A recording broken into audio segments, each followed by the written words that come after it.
Corona की वजह से हालात लगातार बिगड़ रहे हैं। दिल्ली में कोरोना की तीसरी लहर का कहर सबसे ज्यादा नजर आ रहा है, जहां देश की कुल कोरोना मौतों का 20% दर्ज हो रहा है। कुछ फैक्ट्स और नई रिपोर्ट्स भविष्य की भयावह परिस्थितियों का सायरन बजा रही हैं। दिल्ली अब नहीं संभली तो शायद उसे पछताना पड़ सकता है।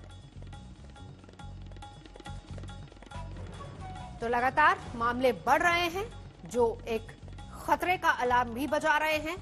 सोशल डिस्टेंसिंग जरूरी है, मास्क न पहनने वालों पर जुर्माने लग रहे हैं, सिर्फ इसलिए कि दिल्ली सेहतमंद हो, कोरोना से मुक्त हो।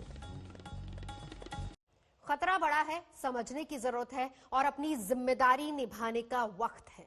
और कितना बड़ा खतरा है और कितना घातक है ये, क्योंकि कहा यह भी जा रहा है कि वर्ल्ड वॉर के बाद अगर सबसे बड़ी आपदा है तो वो यही है। हमारे साथ 3 खास मेहमान हैं, परिचय उनका करा देते हैं, फिर उनसे बातचीत करेंगे, जानने की कोशिश करेंगे कि आखिर क्या कुछ करना चाहिए इस वक्त। डॉक्टर सरीन इस वक्त हमारे साथ है, डायरेक्टर है institute of liver and biology sciences के। डॉक्टर राजेश एम पारेख मौजूद हैं हमारे साथ, director medical research and neuropsychiatrist भी है जसलोक हॉस्पिटल से। साथ ही साथ हमारे साथ डॉक्टर राजेंद्र के धमीजा भी हैं, head of neuro department, lady Hardinge.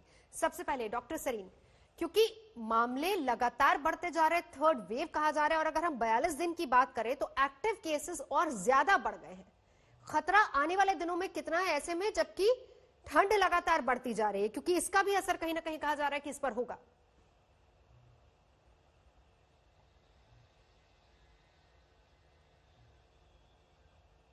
Doctor Sarin.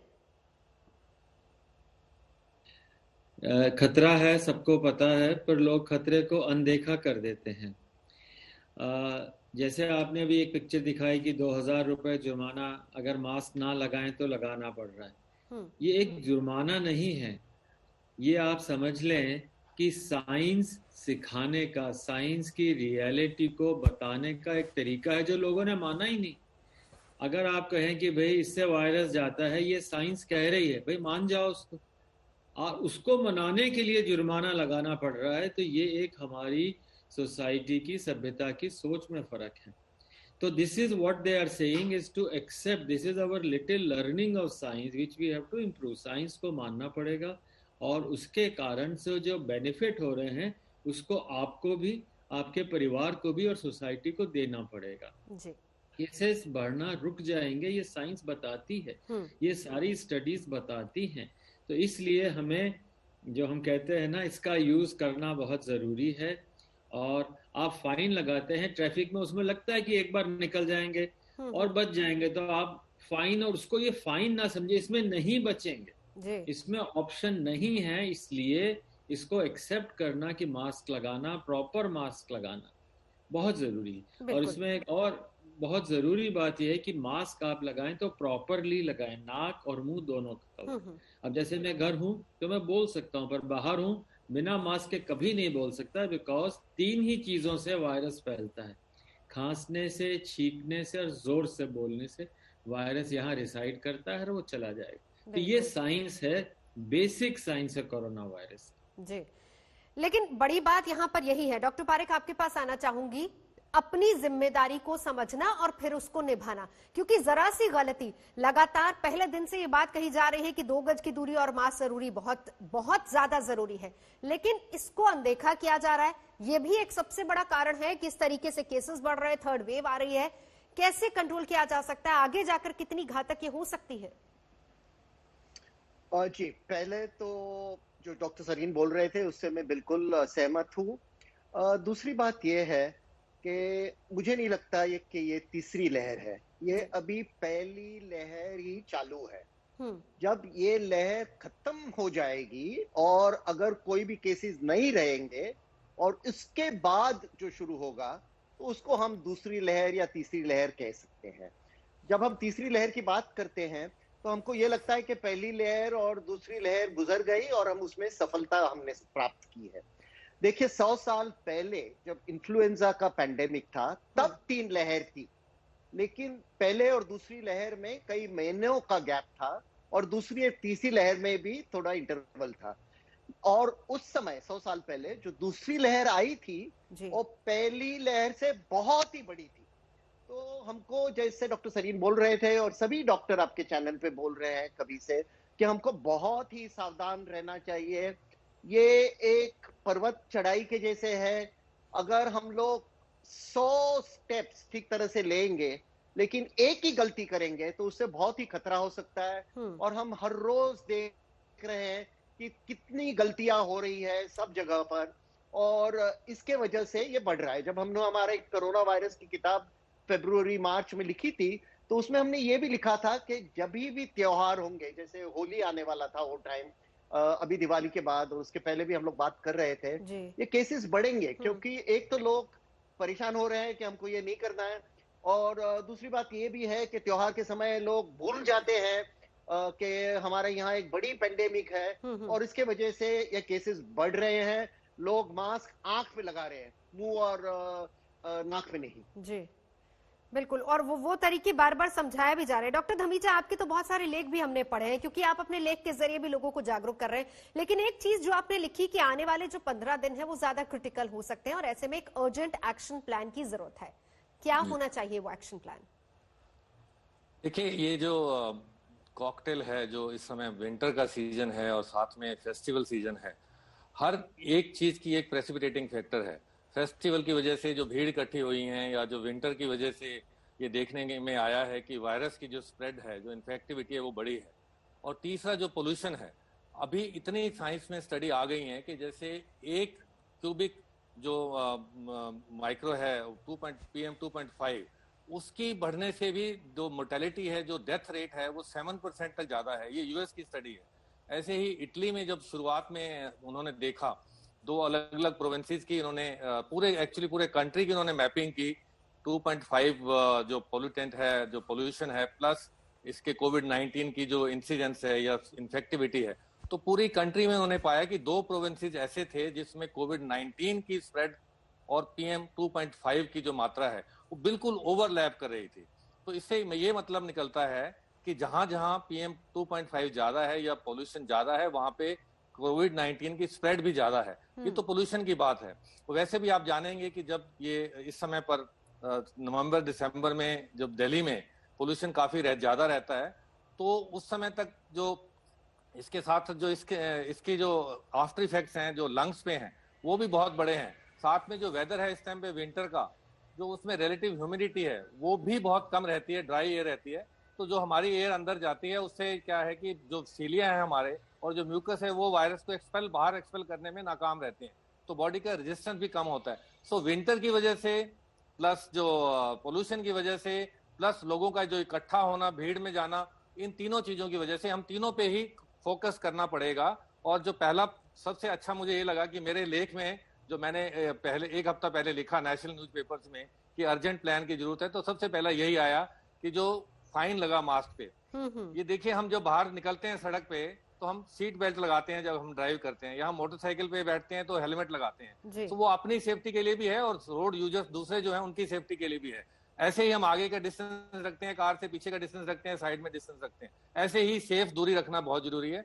तो ये एक ड्राइविंग लेसन की तरह है बिल्कुल। ये लोगों का बिहेवियर चेंज करने की जरूरत है। हम सब लोग ह्यूमन बीइंग्स जो हैं वो अपना बिहेवियर चेंज करने में रेजिस्टेंस दिखाते हैं, और ये नेचुरल ह्यूमन साइकोलॉजी है कि we tend to resist the change.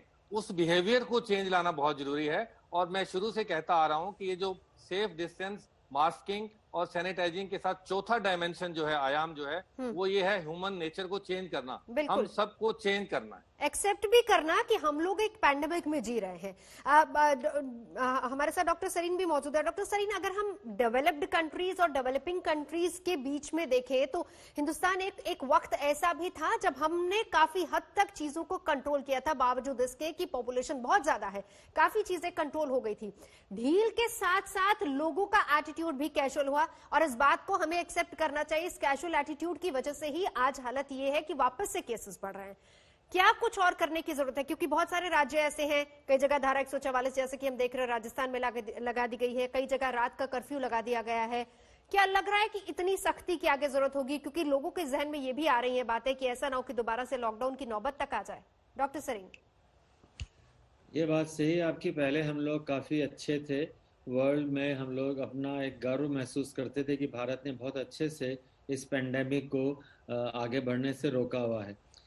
आज हम लोग यूएस के बाद नंबर 2 पे हैं अनफॉर्चुनेटली।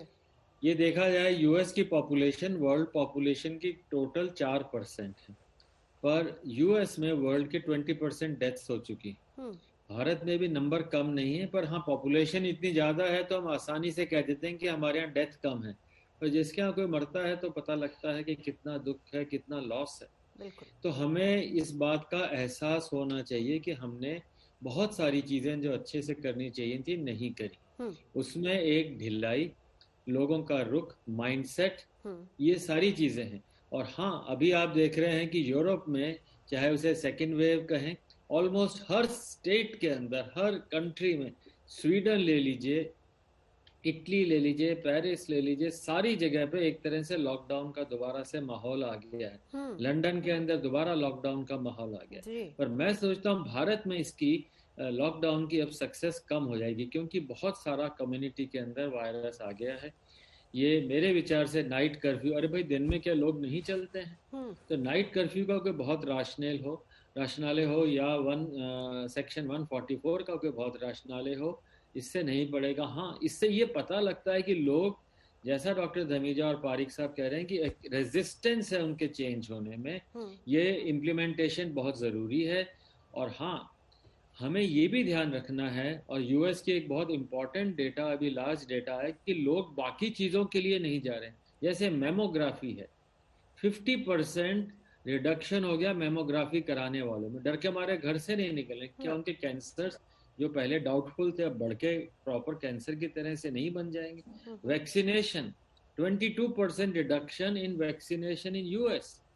तो मैं कह रहा हूं कि हमें राशनलाइज करना है कि कब बाहर निकलना है, जो जरूरी चीजें हैं उनके लिए हमें ध्यान रखना है, और ऐसे मेथड जिनमें कि पब्लिक का पार्टिसिपेशन हो। अभी क्या है, सारा चीज गवर्नमेंट इंप्लीमेंट कर रही है। We have to have a bottom up approach.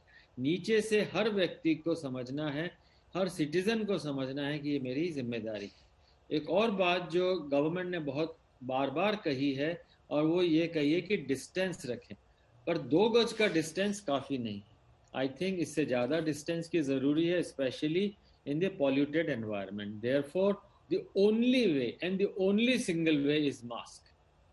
So if we decide, the whole country, सारे लोग आज डिसाइड कर लें कि हम प्रॉपरली मास्क पहनेंगे, नहीं उतारेंगे, दूसरे ने नहीं पहना है तो उसको पहनाएंगे, आप देखिएगा कि within 4 to 6 weeks numbers कम हो जाएंगे। किसी से बोलना भी हो, पानी पीना हो, मेरा ख्याल है उसको बिल्कुल अलग कमरे में रखिए। मैं एक बात से थोड़ा असहमत हूँ, रेस्टोरेंट खोलने से। लोग मेरे से नाराज हो सकते हैं, पर रेस्टोरेंट में लोग 2-3 घंटे बैठते हैं, मास्क उतारते हैं, और वहां पे जोर जोर से हंसते हैं, खाना खाते हैं। उनमें से अगर एक भी पॉजिटिव है, आप इमेजिन कर सकते हैं क्या होगा। मेरे विचार से स्कूल खोलना ज्यादा रिस्की नहीं होगा। रेस्टोरेंट खोलना जहाँ पे सारे लोग इस तरह से करते हैं, खाना खाते हैं, वो मेरे ख्याल से बहुत ज्यादा रिस्की है। तो be careful. If you have to go out, please eat in a place where only you and your family is there, not in a public place. बिल्कुल बिल्कुल। ये एक राय आपने दी है, इंडिविजुअल रिस्पॉन्सिबिलिटी समझनी है, और ये हमें दिखाना भी है पब्लिक में।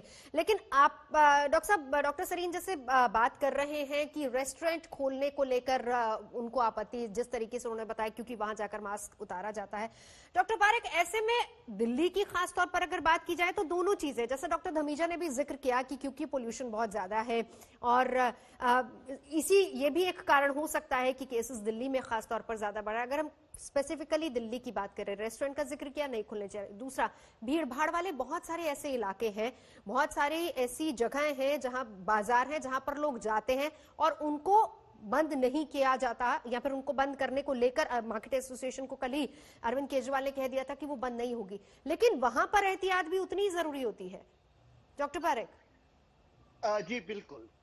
लेकिन देखिए, हमको इतना निराश नहीं होना चाहिए, क्योंकि कुछ चीजें ऐसे भी है और ठीक तरह से हो रही है, और उसके ऊपर भी हमको ध्यान रखना चाहिए। एक तो टेस्टिंग बढ़ गया है। देखिए, सब लोग बोल रहे हैं कि हम लोग ने इसको कंट्रोल में लिया था और अभी ये आउट ऑफ कंट्रोल गया है। मैं ये पूरी तरह से नहीं मानता हूं। हमको लगा था कि कंट्रोल में है। जैसे मैं बोला, हमने मास्क आंख पे लगाया था। हमारा टेस्टिंग उस समय 20-25 हजार के आसपास था 10 लाख लोगों में। आज हमारा टेस्टिंग 90,000 से ऊपर गया है, लेकिन हमारे से 25 देश आगे है टेस्टिंग। यूएसए में हमारे से 5 गुना ज्यादा टेस्टिंग हो रहा है जी। तो ये बात अच्छी है कि हम ज्यादा टेस्टिंग कर रहे हैं, लेकिन इससे बहुत ही ज्यादा टेस्टिंग करने की जरूरत है, क्योंकि हमने इतना टेस्टिंग नहीं किया था पहले, तो हमको पता नहीं लगा। हम तो बहुत खुश थे अपने आप पर और समझ रहे थे कि हमारा काम बहुत अच्छा चल रहा है। और मैं तो मार्च महीने से कह रहा हूं कि सबसे बड़ा एक्शन प्लान ये है कि टेस्टिंग बढ़ाओ। टेस्टिंग का क्वांटिटी तो बढ़ना चाहिए, लेकिन क्वालिटी भी बढ़ना चाहिए। ये रैपिड एंटीजन जो टेस्टिंग हो रहा है उसमें बहुत ही फॉल्स नेगेटिव आ रहा है, और जब लोगों को एक गलत नेगेटिव रिपोर्ट आता है तो वो कम सावधान होते हैं, वो खुश हो जाते हैं और बाहर घूमते रहते हैं। तो सबसे बड़ा एक्शन प्लान ये है कि जो अच्छा टेस्टिंग अभी हो रहा है उसको भी 3 गुना 4 गुना हमको बढ़ाने की जरूरत है। और जब तक हम हमारे टेस्टिंग नहीं बढ़ाएंगे तब तक ये ताबे में आने वाला नहीं है। हमारे सामने 2 बहुत ही क्लियर कट उदाहरण है। 15 जनवरी को 2 देशों में पहली केस आई, एक साउथ कोरिया में, एक यूएसए में। साउथ कोरिया ने बहुत ही ज्यादा टेस्टिंग कर दिया, 10,000 से ज्यादा हर दिन, और उन्होंने इसको कंट्रोल में ले लिया।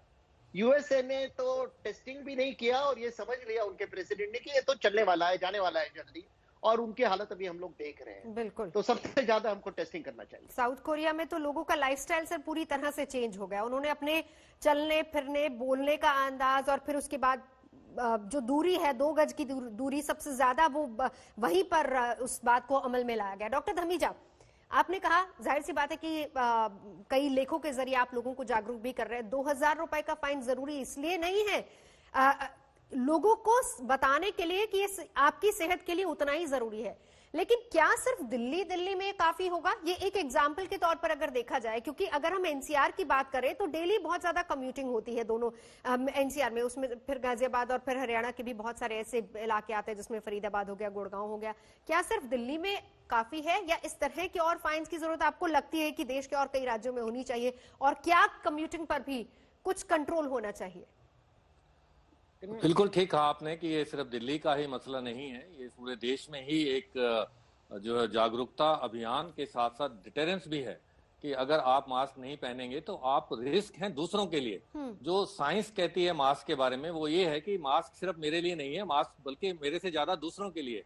The basic principle of masking is that I protect you and you protect me. That is the way only we can prevent the spread of infection.